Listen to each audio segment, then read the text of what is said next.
السلام عليكم ورحمة الله، عاملين ايه؟ يا رب تكونوا بخير. لو عايزين تعرفوا الصوت الجميل والشكل الجميل ده اتعمل ازاي، يلا بينا نشوف. اول حاجة هنعمل مع بعض العسل عشان نركنه مع بعض عشان لازم يكون بارد. استخدمنا هنا كوبايتين سكر ممسوحين وكوباية ونص مية عشان خاطر عايزين العسل بتاعنا يكون وسط ما يكونش تقيل. هنعمل بقى هنا الكريمة بتاعتنا برضو عشان عايزينها تبرد، ودي الفكرة اللي هقولكم عليها في الاخر. عملنا هنا نص كوب، نص لتر لبن، يعني كوبايتين لبن، وحطينا عليهم تذكرة كاستر او معلقتين كبار كاستر، ومعلقتين كريم شانتيه، ومعلقة قشطة طبعا لو متوفر بيبقى جميل جدا. قلبنا ده كله كده على البارد، وبعد كده رفعناهم على النار وهنشوف القوام بتاعها في الاخر. وده العسل بتاعنا، اول ما بدأ يغلي حطينا له عصرنا عليه ليمونه، حطينا عليه كده قشرتين برتقال لو عندك، او ريح البرتقال دلوقتي طبعا احنا في ايام الكحك، او فانيليا المتوفر عندك اعملي. عايزه اقولك بيبقى جميل جدا بالبرتقال كمان. فانا مش مانعه هم الفانيليا خالص طول ما في برتقال الموسم ده طبعا، فبتدي طعم جميل جدا. وده القوام بتاعنا للكريم. عايزه اقولك القشطه دي من السر بتاع الوصفه، هي اللي بتوديها في حته تانية. لو مش عايزاها تبقى كريمه زي الكاستر هتحط لها معلقه قشطه ومعلقتين الكريم شانتيه، دول اللي بيودوها في حته تانية خالص.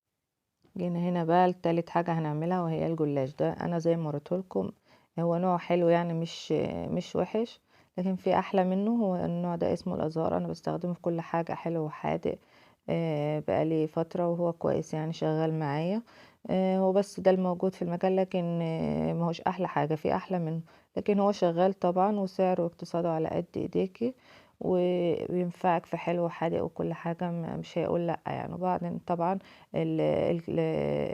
العلبة ديت تعمل قاربين كبار او صينيتين كبار، لكن انا هنا هعمل قالب صغير كده على قدنا. فانا شلت الباقي، وعلى فكرة كمان كان في زيادة في الطول انا قصيتها.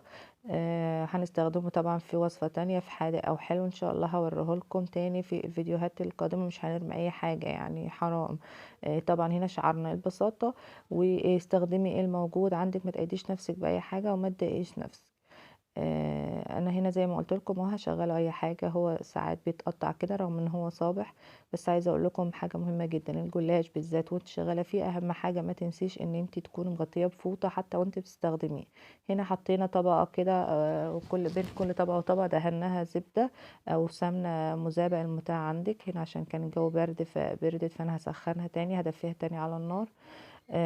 زي ما انتم شايفين اهو بيتقطع، لكن طبعا احنا نعمل من الفسيخ شربات على رأي المثل. انا هنا طبعا هقول لكم على فكرة حلوة جدا. هو المفروض ان انا عملت الكريمة الاول، ديت حاجة اساسية، لكن انا المفروض اسيبها تبرد واغطيها كده بكيس من فوق عشان ما تعملش وش وتنشف. يبقى اول حاجة هنا لازم نعمل الشربات طبعا عشان لازم يكون بارد.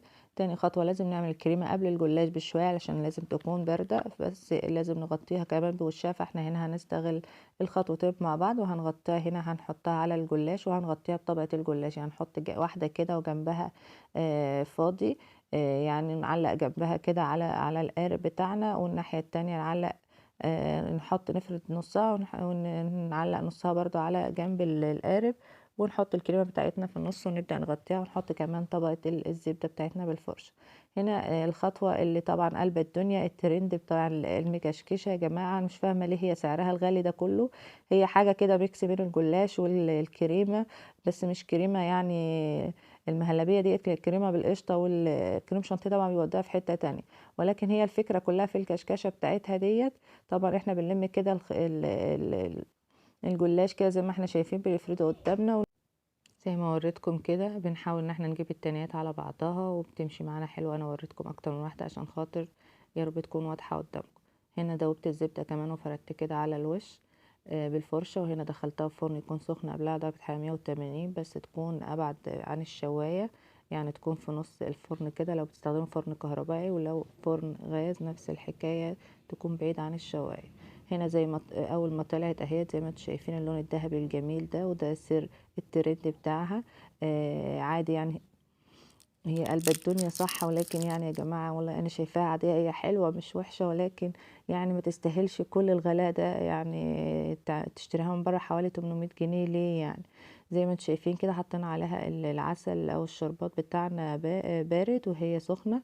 عايزة أقول لكم هنا الغلطة اللي أنا عملتها بقى، ما تعملوهاش زيي، إن أنا قطعتها وهي سخنة، لكن أنا كنت عشان التصوير أهم حاجة لو سبتوها عشان تبرد كمان بتدي قوام جامد جدًا معاكم. ما تنسوش لإن هي فيها كريمة، زي ما شفتوا أهي عشان خاطر كانت سخنة، ولكن طعمها يا جماعة كان روعة، والميكس بين القرمشة والطراوة بتاعة ال الكريمة اللي عملناها حاجة تحفة جدًا. وكمان الكريمة دي على فكرة تقدروا تستخدموها في الكنافة وفي جميع الحلويات. آمم بس حاولوا إن أنتم بقى تتحكموا في فرد الجلاش من برّه، لو تقيل زي ما تحبوا أو خفيف، لأنه ممكن ياخد نسبة جلاش أكتر. ودي كانت وصفتنا، يا رب تكون عجبتكم. أشوفكم على خير إن شاء الله في فيديو جديد ووصفة جديدة. لايك بقى للفيديو لو عجبكم، وتابعوا صفحتي، وأشوفكم كمان على ريم هوم على اليوتيوب. مع السلامة.